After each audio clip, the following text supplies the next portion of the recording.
पर्व की समाप्ति नई आशाएं और नई खुशियों के साथ हुई होगी। आज आप सभी से कुछ विशेष निवेदन करना चाहता हूं। इस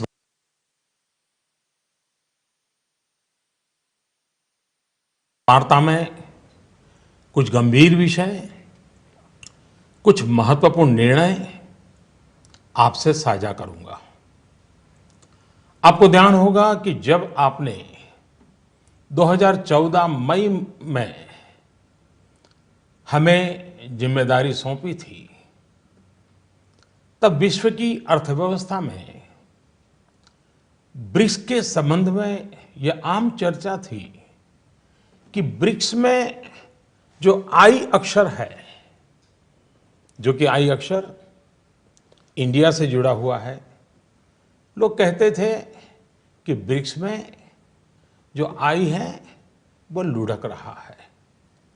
लगातार 2 साल के देशव्यापी अकाल के बावजूद भी पिछले 2.5 वर्षों में आप सब 125 करोड़ देशवासियों के सहयोग से आज भारत ने ग्लोबल इकोनॉमी में एक ब्राइट स्पॉट अर्थात चमकता सितारा के रूप में अपनी उपस्थिति दर्ज कराई है। ऐसा नहीं है कि यह दावा हम कर रहे हैं, लेकिन यह आवाज इंटरनेशनल मॉनिटरी फंड IMF और वर्ल्ड बैंक से गूंज रही है।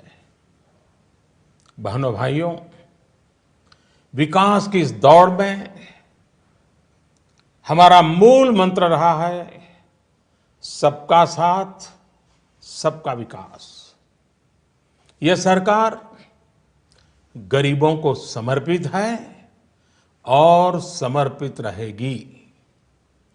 गरीबी के खिलाफ हमारी लड़ाई का मुख्य शस्त्र गरीबों का देश की अर्थव्यवस्था एवं संपन्नता में सक्रिय भागीदारी यानी गरीबों का सशक्तिकरण, गरीबों का एम्पावरमेंट।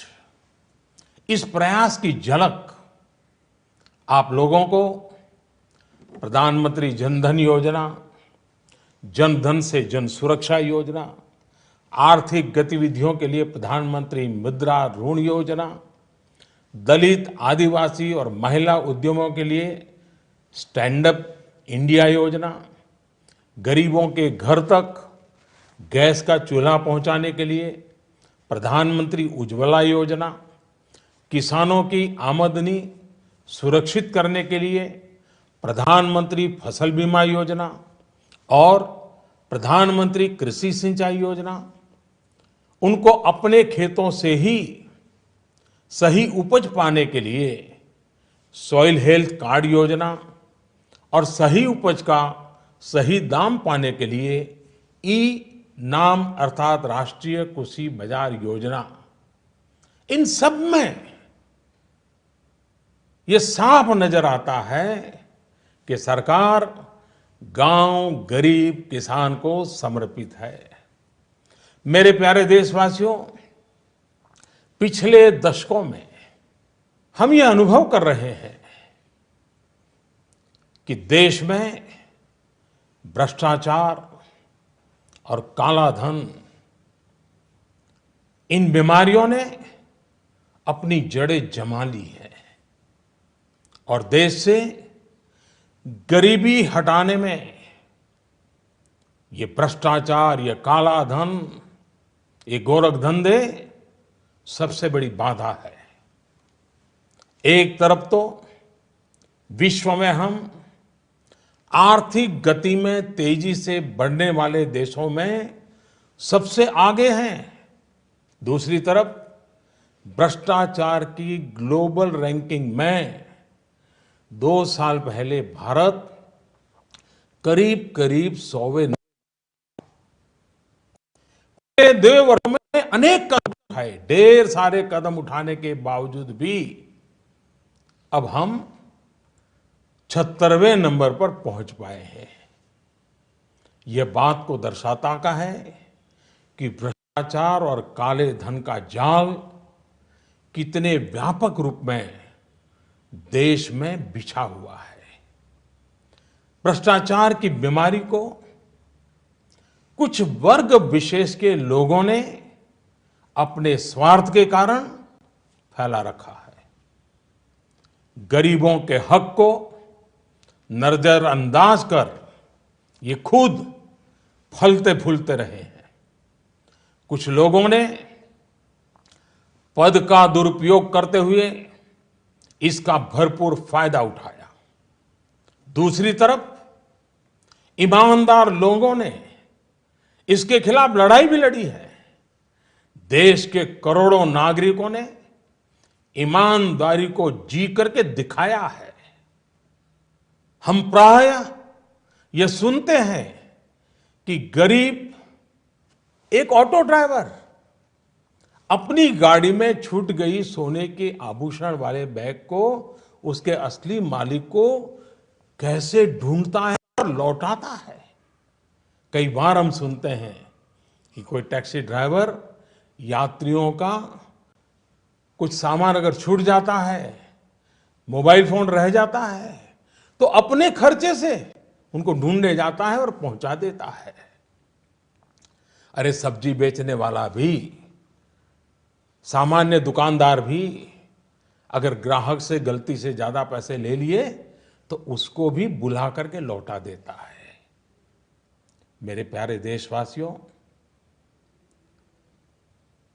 इस बात का ये सबूत है कि हिंदुस्तान का सामान्य से सामान्य नागरिक ईमानदार है।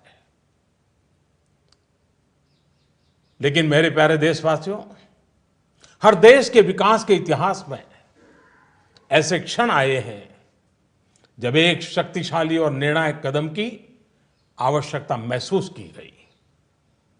इस देश ने यह वर्षों से महसूस किया है कि भ्रष्टाचार, कालाधन, जाली नोट और आतंकवाद ऐसे नासूर हैं जो देश को विकास की दौड़ में पीछे धकेलती है।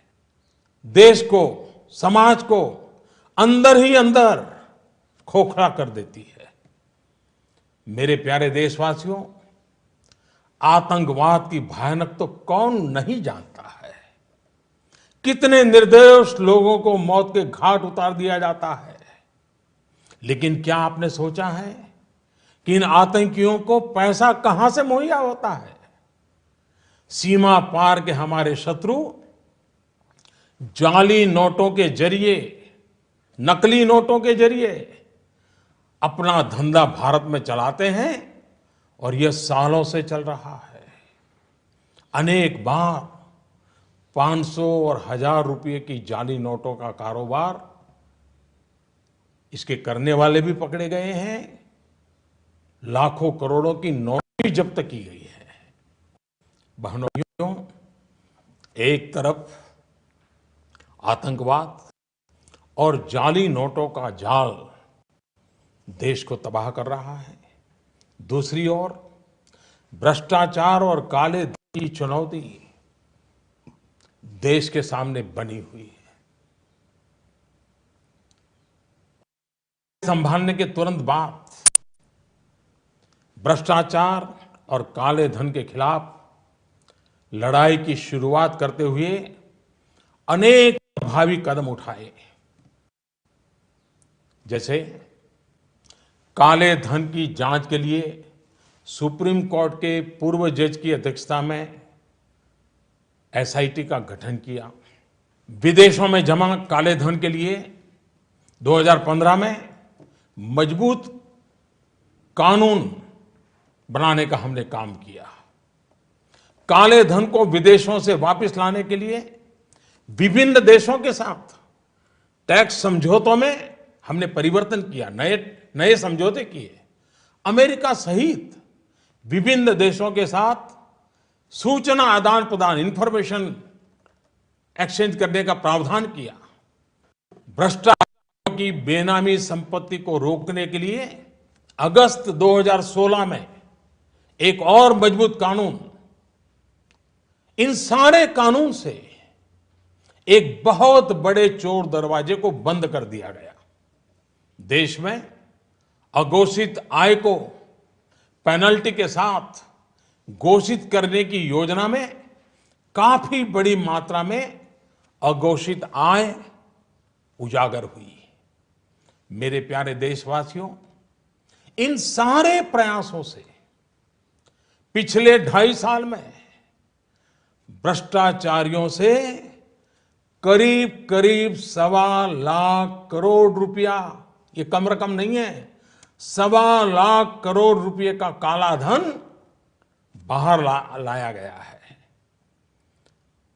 ऐसे करोड़ों भारतवासी जिनके रग रग में ईमानदारी दौड़ती है, उनका मानना है कि भ्रष्टाचार, काले धन, बेनामी संपत्ति, जाली नोट और आतंकवाद के खिलाफ निर्णायक लड़ाई होनी चाहिए।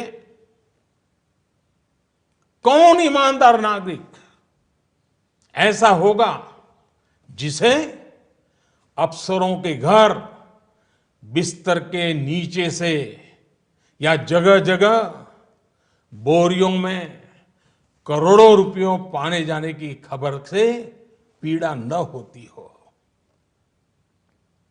आज देश की मुद्रा व्यवस्था का हाल यह है कि देश में कुल सिक्कों और नोटों की जो मूल्य है, उसमें 500 और 1000 रुपया वाले नोटों का हिस्सा लगभग 80 से 90% तक पहुंच गया है। देश में कैश का अधिक सर्कुलेशन का एक सीधा संबंध भ्रष्टाचार से है। भ्रष्टाचार से अर्जित कैश का कारोबार महंगाई पर भी असर पैदा करता है।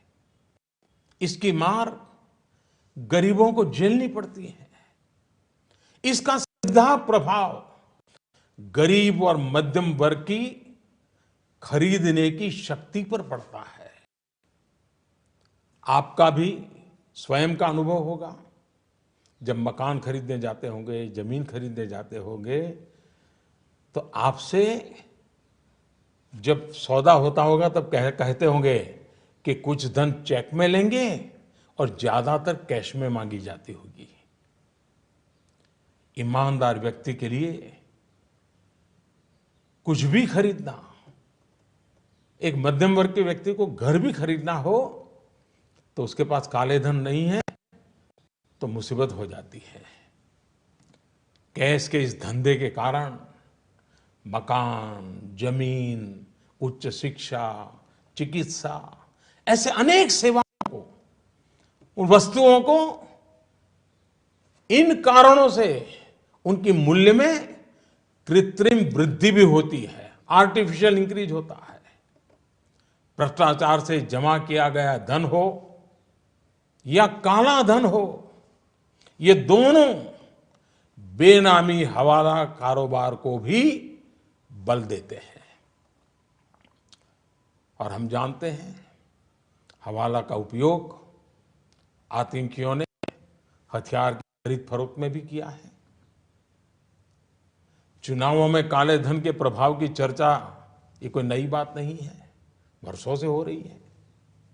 बहनों और भाइयों, देश को भ्रष्टाचार और काले धन रूपी दिमक से मुक्त कराने के लिए एक और सख्त कदम उठाना जरूरी हो गया है। आज मध्यरात्रि यानी 8 नवंबर 2016 की रात्रि को 12 बजे से वर्तमान में जारी 500 रुपए और 1,000 रुपए के करेंसी नोट लीगल टेंडर नहीं रहेंगे, यानी ये मुद्राएं कानूनन अमान्य होगी। 500 और 1,000 रुपए के पुरानी नोटों के जरिए लेन देन की व्यवस्था आज मध्यरात्रि से उपलब्ध नहीं होगी। भ्रष्टाचार, काले धन और जाली नोट के कारोबार में लिप्त देश विरोधी और समाज विरोधी तत्वों के पास मौजूद 500 रुपये, 1,000 रुपये के पुराने नोट अब केवल कागज के एक टुकड़े के समान रह जाएंगे। ऐसे नागरिक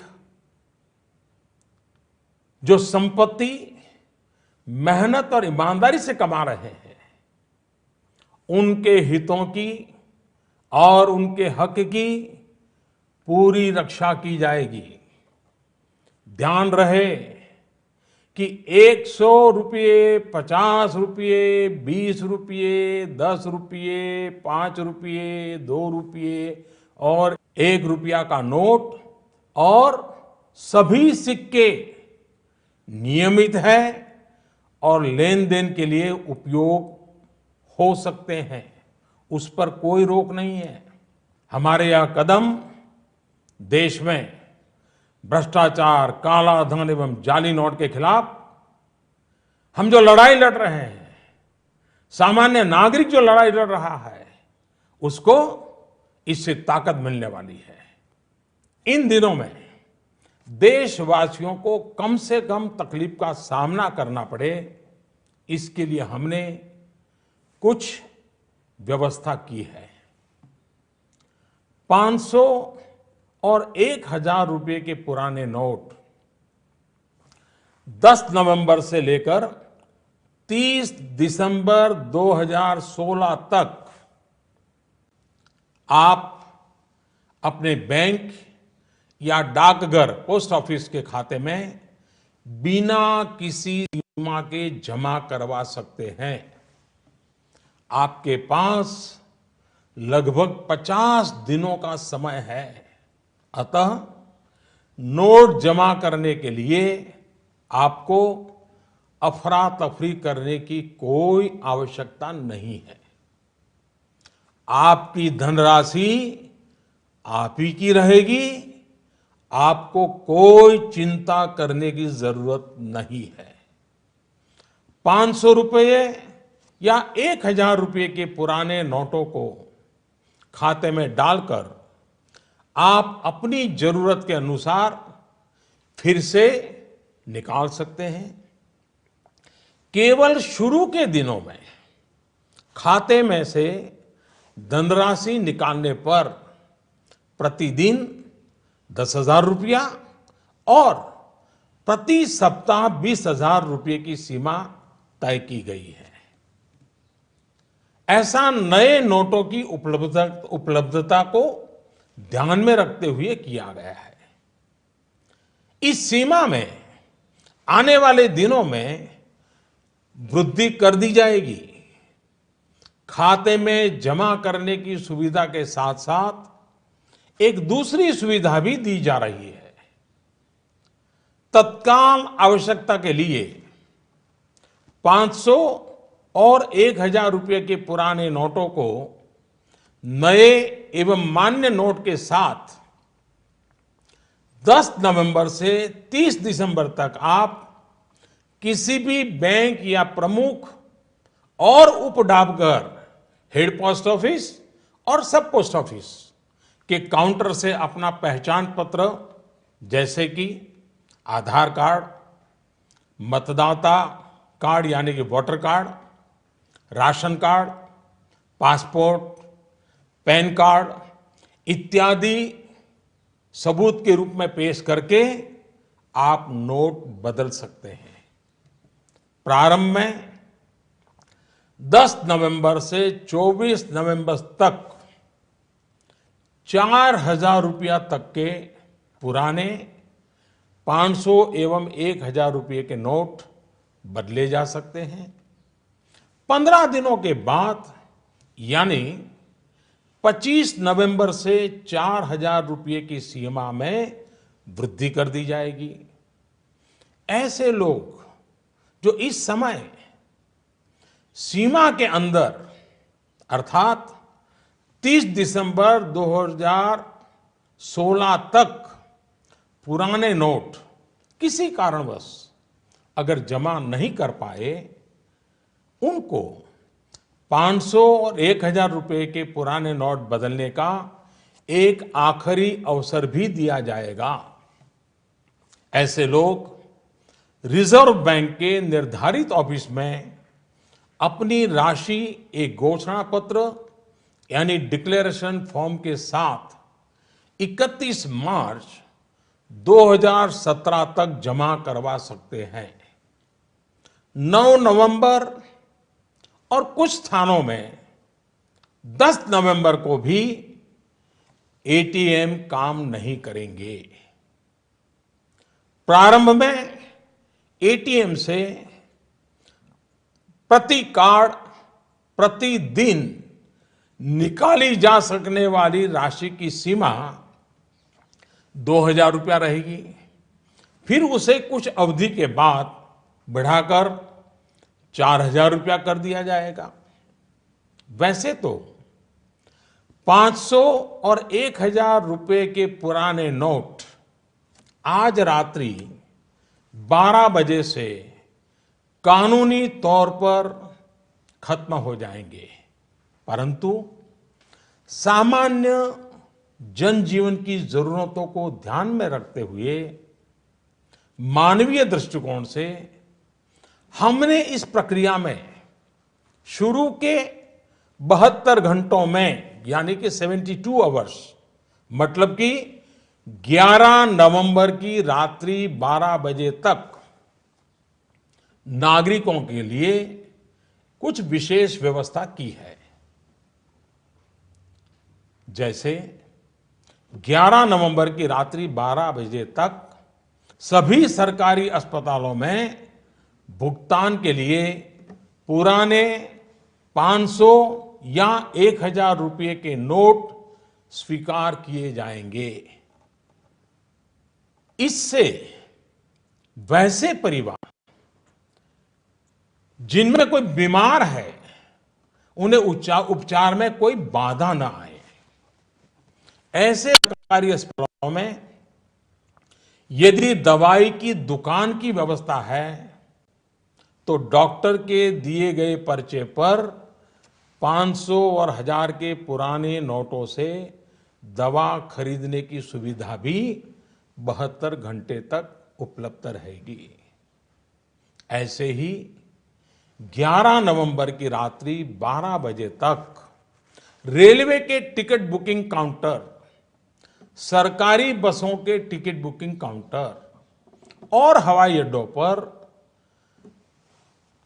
एयरलाइंस के जो टिकट बुकिंग काउंटर पर केवल टिकट खरीदने के लिए पुराने नोट अर्थात 500 और 1000 रुपये के नोट स्वीकार करने की छूट होगी।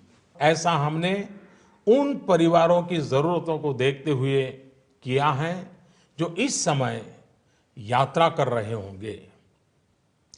केंद्र अथवा राज्य सरकार द्वारा प्रमाणित कोऑपरेटिव की दिनचर्या की वस्तुओं की दुकान जैसे केंद्रीय भंडार, सफल और दुग्ध विक्रय केंद्र, मिल्क पाउडर, ऐसे स्थानों पर भी 11 नवंबर की रात 12 बजे तक पुराने 500 और 1000 रुपये के नोट स्वीकार करने की छूट होगी। इस दौरान इन संस्थानों को प्रतिदिन अपने स्टॉक और बिक्री की सूचना रजिस्टर में रखनी होगी। सार्वजनिक क्षेत्र पब्लिक सेक्टर के पेट्रोल एवं CNG gas station, retail outlet, जहां पर पेट्रोल, डीजल और सीएनजी गैस की बिक्री के लिए भी 11 नवंबर की रात 12 बजे तक पुराने 500 और 1000 रुपए के नोट स्वीकार करने की छूट होगी। इस दौरान प्रतिदिन अपने स्टॉक और बिक्री की सूचना रजिस्टर में रखनी होगी। शवदाह गृह, स्मशान गृह, क्रेमेटोरियम, ऐसी जगहों पर भी 11 नवंबर की रात 12 बजे तक पुराने 500 और 1000 रुपए के नोट स्वीकार करने की छूट होगी। अंतर्राष्ट्रीय हवाई अड्डों पर विदेश से आ रहे या विदेश को जा रहे लोगों को अगर उनके पास पुराने 500 और 1000 के नोट है तो ऐसे नोटों की 5000 रुपया तक की राशि को नई एवं मान्य करेंसी नोटों से बदलने की सुविधा दी जाएगी। अंतर्राष्ट्रीय पर्यटकों को अंतर्राष्ट्रीय हवाई अड्डों पर विदेशी मुद्रा या 5000 रुपये तक के पुराने नोटों को नई एवं मान्य करेंसी नोटों से बदलने की सुविधा दी जाएगी। इन सारी सुविधाओं के अलावा मैं यह स्पष्ट करना चाहूंगा कि इस पूरी प्रक्रिया में नॉन कैश लेन देन में, यानी चेक से पेमेंट हो, डिमांड ड्राफ्ट से पेमेंट हो, डेबिट या क्रेडिट कार्ड से पेमेंट हो अथवा इलेक्ट्रॉनिक फंड ट्रांसफर में कोई रुकावट नहीं आएगी। ये कारोबार पहले चलता था वैसा ही चालू रहेगा। इन सारे इंतजाम के बावजूद हमारे ईमानदार देशवासियों को अगर तकलीफ का सामना करना पड़ा तो अनुभव यह बताता है कि इस देश का सामान्य नागरिक देश की भलाई के लिए त्याग करने और कठिनाई सहने के लिए कभी भी पीछे नहीं रहता है।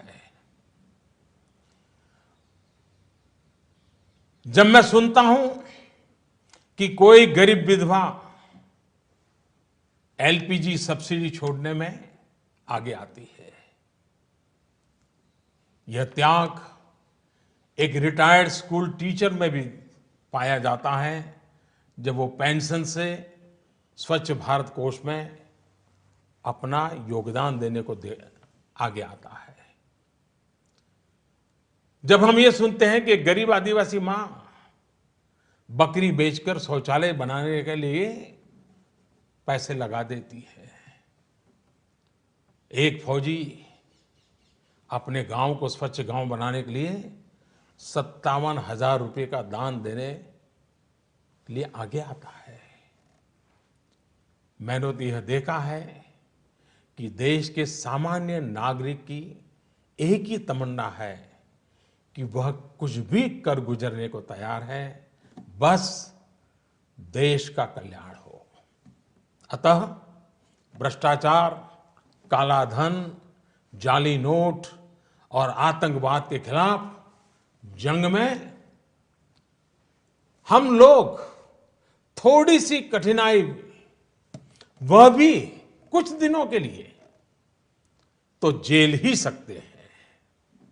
मेरा पूरा विश्वास है कि देश का प्रत्येक नागरिक भ्रष्टाचार के खिलाफ शुचिता के इस महायज्ञ में एकजुट होकर के, मिल करके खड़ा होगा।